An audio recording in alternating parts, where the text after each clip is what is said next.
Assalamualaikum warahmatullahi wabarakatuh. Perkenalkan, kami dari kelompok 2 yang beranggotakan Ahmad Rivaldi, Adinda Maharani, Reno Azra, Wafik Al-Ahya. Kami akan mempresentasikan gerakan reformasi Hinduisme. Reformasi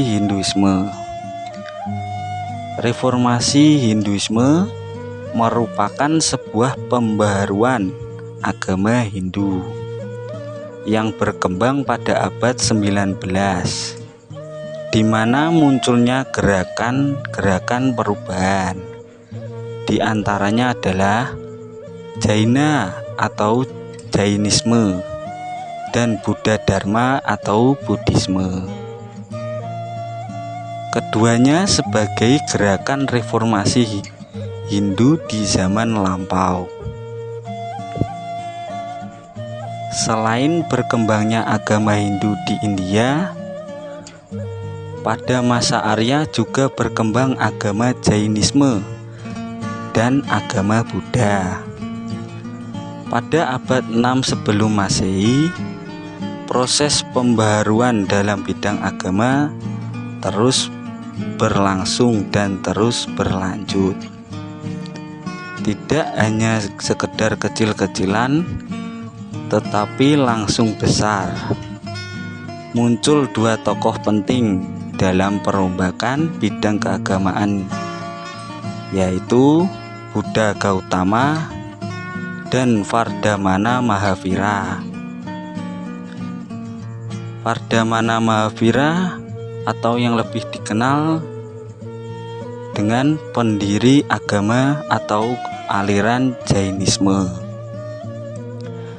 Agama Jaina atau Jainisme bagi para pemeluk itu disebarluaskan oleh anak dari Buddha Gautama yang bernama Vardhamana.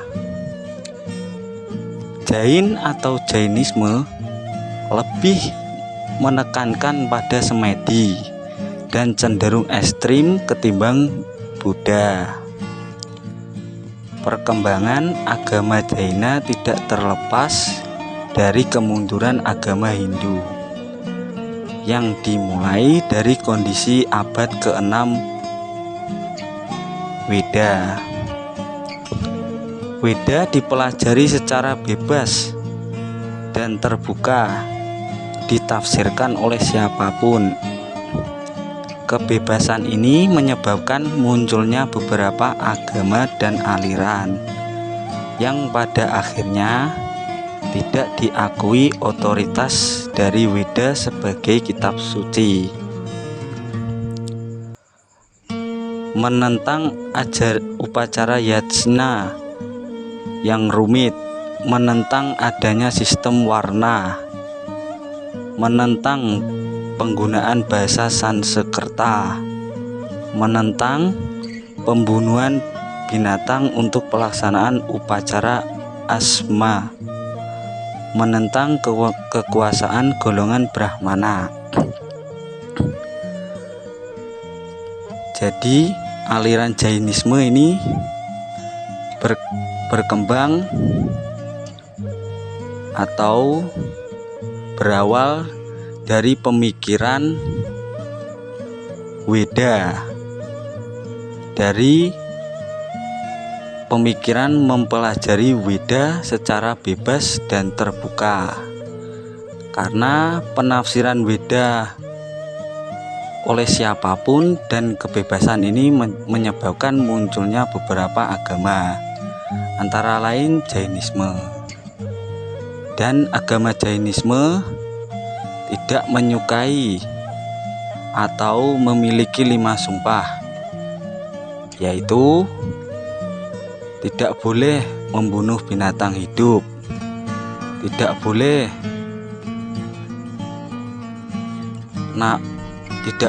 nafsu atau bersahwat pada lawan jenis. Dan agama Jainisme memiliki tujuan untuk kedamaian atau tidak suka dengan kejahatan. Dan pemikiran inilah yang menyebabkan agama atau aliran Jainisme tersebut muncul. Seperti apa jelasnya agama atau aliran Jainisme dan Buddhisme akan dijelaskan oleh anggota kelompok yang lain. Setelah kita mengetahui tentang apa itu reformasi Hindu, tentang sejarah reformasi Hindu, kenapa ada reformasi Hindu, selanjutnya kita akan membahas tentang gerakan-gerakan reformasi Hinduisme yang yaitu terdiri dari Jainism dan Buddhism. Yang pertama kita akan membahas tentang sejarah Jainism atau biasa dikenal sebagai Jainisme atau Jaina. Nah, pada poin pertama dari sejarah ini, Jainism itu dimulai pada abad ke-6 di lembah Gangga, India Timur, tepatnya dari abad ke-7 sampai 5 sebelum Masehi. Pendirinya adalah Nataputta Varadhamana, yang mana ia hidup antara tahun 559 sampai 527 sebelum Masehi. Nataputta Varadhamana ini mendapat julukan Mahavira. Ia lahir di Republik Vasali atau Bahar di Kampung Basar. Kemudian poin selanjutnya, Mahavira adalah guru terakhir yang diyakini umat Jaina. Ia hidup sezaman dengan Buddha. Mahavira terkenal sebagai kepala suku dan akhirnya di usia 30 tahun memutuskan untuk hidup sebagai petapa. Lalu ia juga mendirikan komunitas Jain dengan para muridnya, dan akhirnya Jain berkembang pesat. Saat ia meninggal, ada sekitar 14.000 biksu dan 36.000 biksuni. Pada saat ini ada sekitar 8 juta pengikut dan sebagian besar ada di India. Nah, ada yang berpendapat bahwa Mahavira bukan pencipta Jaina karena ada yang mengajarkan sebelumnya, yakni Prespanata dan Neminata. Prespanata meninggal pada tahun 576 sebelum Masehi dan Neminata meninggal pada tahun 575 Masehi. Buddhism dan Jainism merupakan reaksi dari perikadaan di dalam agama Hindu tentang perkembangan ajarannya pada masa lampau. Selanjutnya membahas tentang ajaran dan akan dijelaskan oleh materi selanjutnya. Selanjutnya adalah tentang ajaran agama Jainism. Kitabnya bernama Siddhanta. Kitab ini terdiri dari beberapa himpunan. Himpunan pertama terdiri dari 12 angas atau abab, tapi angas ke-12 tidak dijumpai lagi sampai sekarang. Selanjutnya, tujuannya adalah kesempurnaan dan sempurnanya jiwa. Tujuan agama Jainism ini adalah kesempurnaan dan sempurnanya jiwa. Mereka percaya akan mencapai kesempurnaan saat jiwa berada dalam keadaan pembebasan abadi dari tubuh jasmaninya. Selanjutnya adalah percaya mistis, menganggap semua benda mempunyai roh karena mereka percaya reinkarnasi dan tidak harus reinkarnasi pada manusia. Ajaran agama ini mirip dengan ajaran agama Hindu dan Buddha. Jain percaya bahwa saat orang mati, jiwa tidak ikut mati, tapi beralih ke jasad lain atau reinkarnasi. Beralihnya ke jasad lain ini tidak harus ke jasad manusia. Ini adalah salah satu doktrin ajaran agama Jainism. Selanjutnya adalah mengedepankan kemanusiaan. Agama ini mengajarkan jalan menuju kemurnian dengan cara non-kekerasan, jadi tidak menggunakan kekerasan. Selanjutnya, percaya bahwa hidup bertapa atau menyangkal diri adalah cara untuk mencapai pencerahan. Jainism ini termasuk agama legalisme yang ekstrim. Untuk memperoleh keselamatan, seseorang harus melewati jalan pertapaan atau penyangkalan diri. Lalu aturan utamanya berupa 5 sumpah yang menolak. 5 sumpah ini menolak membunuh makhluk hidup, berbohong, serakah, kenikmatan seksual, dan ikatan duniawi. Lalu yang terakhir adalah menghormati segala jenis pemikiran dan tidak melakukan penghakiman pada pemikiran yang berbeda. Jadi mereka tidak menjustifikasi pemikiran yang berbeda dengan mereka. Mereka selalu menghargai tentang pendapat orang lain. Ini adalah tentang Buddhism.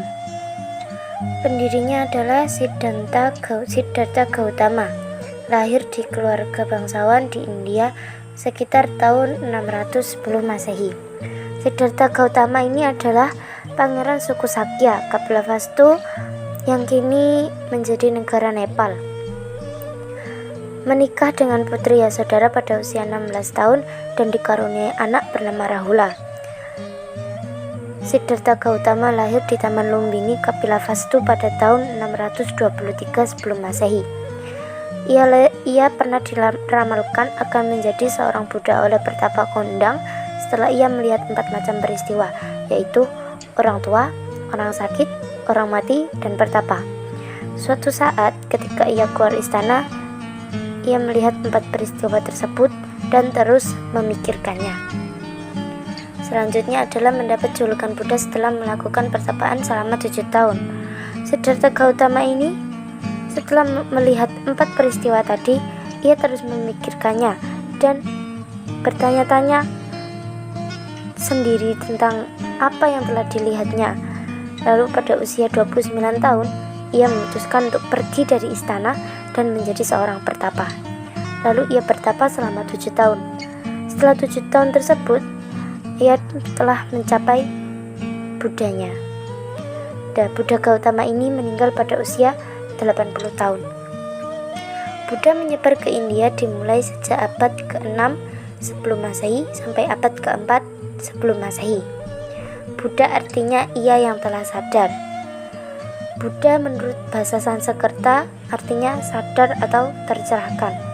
Tujuan agama Buddha ini adalah membebaskan manusia dari samsara, dari lingkaran samsara atau penderitaan untuk mencapai nirwana. Buddha adalah suatu pencapaian.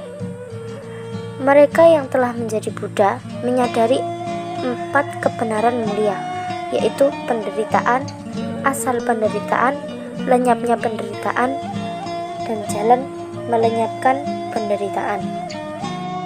Selanjutnya mengenai ajarannya. Dalam Buddhism itu mengajarkan tentang karma atau hukum sebab akibat, maya atau natur alam yang ilusi, dan samsara atau lingkaran reinkarnasi. Sedangkan tujuan dari Buddha itu sendiri yaitu untuk mencapai kesempurnaan dari Buddha itu sendiri. Buddha tidak percaya bahwa jiwa hadir dalam makhluk tak hidup atau benda mati, dan tidak adanya kasta.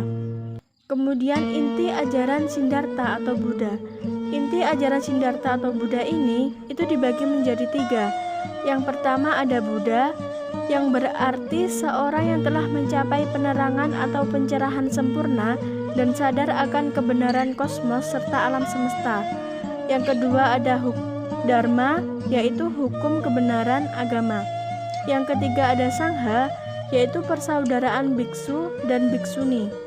Kemudian ada aliran Buddhisme. Aliran Buddhisme ini dibagi menjadi 3. Yang pertama ada Theravada yang berkembang di India. Yang kedua ada Mahayana yang berkembang di Tiongkok. Dan yang ketiga ada Tantrayana yang berkembang di Tibet. Sekian penjelasan dari kelompok kami. Apabila ada kurang dan salah kata, mohon maaf yang sebesar-besarnya. Wabillahi taufiq wal hidayah. Wassalamualaikum warahmatullahi wabarakatuh.